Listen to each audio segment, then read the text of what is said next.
Bonjour à tous, encore toujours dimanche et je suis si content parce que mon cher Suleiman est de retour, qui se prépare encore toujours à l'examen d'entrée de médecine. Et donc de temps en temps, je fais un exercice et je prends ces exercices dans un gros livre qui a été édité, mais maintenant je ne sais plus en quelle langue, mais en tout cas, ma fille l'a utilisé, pardon, pour réussir son examen d'entrée. Donc, il y a maths, physique, chimie, etc., biologie, mais aujourd'hui, un exercice de mathématiques parce que c'est ce que Suleiman veut faire. Et donc, on demande, donc j'ai pris un examen de ce livre, donc le sommet d'une parabole, il faut le calculer et en fait, il faut savoir dans quel cadran il se trouve. Et donc, on se rappelle, donc j'ai dessiné ici un cercle, pas très joli, j'admets, mais donc simplement pour indiquer les cadrans, hein, ça, ce sont les cadrans. C'est comme ça qu'on les indique. D'accord? Et donc maintenant, voilà, on a ici l'équation qu'on nous donne. Évidemment, on va ici isoler les x. Et oui, et vous le savez aussi, donc les x, y, ce sont des inconnus. Et ça n'a pas beaucoup d'importance. Si je prends x ou y, hein, ce sont deux inconnus. Et il y a une relation entre ces deux inconnus. Donc le plus facile, c'est d'isoler ici x. Même si vous avez l'habitude d'isoler y, hein, y égale a. Mais donc, ça veut dire que j'ai uniquement un 3 devant le x. Donc, chaque élément de l'autre côté, je vais diviser par 3. J'espère que là, vous êtes d'accord. Je peux aussi, évidemment, diviser la totalité par 3, mais moi, je le fais comme ça. OK, alors qu'est-ce qu'on doit savoir? Qu'est-ce qui est vraiment important? C'est de savoir que donc l'élément Y du sommet, parce qu'en fait, le sommet, ben, c'est un point, et ce point a un élément X et Y, n'est-ce pas? Donc, je vais trouver X et je vais trouver Y. Donc maintenant, je vais d'abord trouver l'élément Y du sommet est égal à moins B divisé par 2A. Ça, ben, je vous conseille de noter ça avec vos formules et de ne pas oublier que c'est toujours moins B divisé par 2A pour trouver le sommet. Ben, on va le faire, hein. On va le faire. Donc voilà, je prends moins B. Ben, B se trouve ici. B est 6 divisé par 3, ben c'est 2. Donc est égal à moins 2. En dessous, j'ai 2A. Donc 2 multiplié par A. Et A est égal à 5 divisé par 3. OK? Donc, je vois déjà que le 2 de là et le 2 de là, je peux les enlever. Donc, est égal à. Ben, si je divise par quelque chose, je multiplie par l'inverse. Donc, en fait, le 3 vient en haut et le 5 reste en bas. Mais je n'oublie pas le moins, hein, donc j'ai moins 3 divisé par 5. OK? Voilà.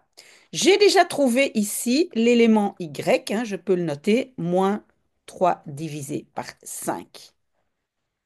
OK, maintenant je dois trouver l'élément X. Ben, c'est très facile. Je vais mettre ça dans l'équation. OK?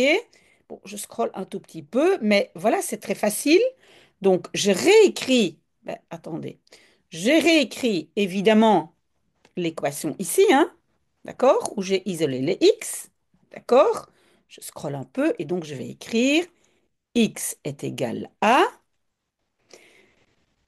5 divisé par 3 multiplié par... Et maintenant, je mets donc mon Y dedans. OK? Plus 2 fois multiplié par, je mets l'Y dedans. Plus, voilà. Donc, vous avez vu, j'ai simplement remplacé Y par ce que j'avais trouvé, donc le moins 3 divisé par 5. OK, maintenant, je continue. X est égal à 5 divisé par 3. Et alors ici, donc, je vais faire le calcul. Moins 3 exposant 2 est égal à 9. Divisé par 5 exposant 2, c'est 25. Mm, Oui, et puis maintenant, j'ai fait ça ici, hein. Donc ça devient moins parce que j'ai un moins, donc moins 2 fois 3, 6 divisé par 5. Ça, c'est pas difficile, hein, vous pouvez le faire vous-même. Voilà. Ok, ici je vais quand même simplifier un peu, hein. Ici 1 et ici 5, n'est-ce pas? Et peut-être même ici, est-ce que je vais le faire? Je peux aussi le 9 et le 3. Ça devient 1 et ça devient 3. Ok? Donc, j'ai x est égal à 3 divisé par 5 moins 6 divisé par 5 plus 7 divisé par 3. Ok, je scrolle un tout petit peu. Ben, les deux premiers, donc ça ici, hein, je calcule, ça me donne moins 3 divisé par 5 plus 7 divisé par 3. Et moi, je vais tout mettre sur 15. Ça me donne, j'ai multiplié par 3, donc voilà, plus le 3, j'ai multiplié par 5, donc je dois multiplier par 5. 5 fois 7, c'est 35. Voilà, je scrolle encore un tout petit peu.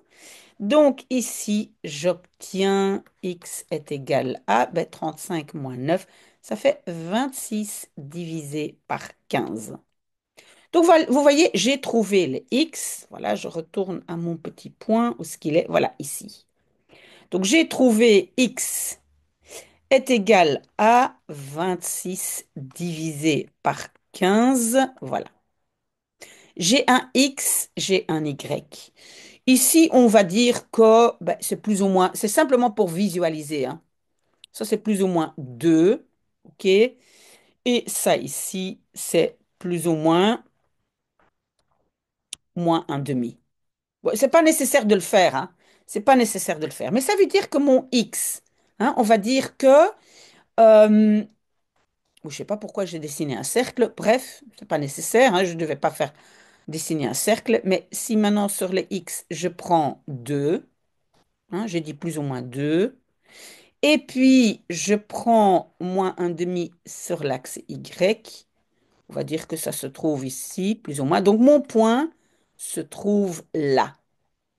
Donc, ma réponse va être, parce que je me rappelle, donc il y avait marqué, c'était choix multiple. Donc, A, cadran 1, B est 2, C est 3 et 4. D, pardon, est égal à 4. Donc, qu'est-ce que je vais indiquer? Ça, c'est la bonne réponse. Ok, c'était pas trop difficile et donc j'espère que ça a été Suleiman. Voilà, de temps en temps, on fait un tout petit exercice. Voilà, très très bon dimanche.